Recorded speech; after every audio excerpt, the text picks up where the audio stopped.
আমাৰ বোকা খাক শংকৰদেৱ জ্ঞানৰ জ্যোতিৰে জিলিকিব আমাৰ বোকা খাক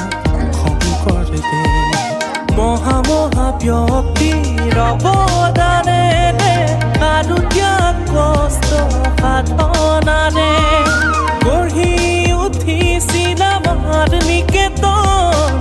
1998 চন ডুবে আছে ডিঙিয়াই দেওপাহাৰ কাজিৰঙা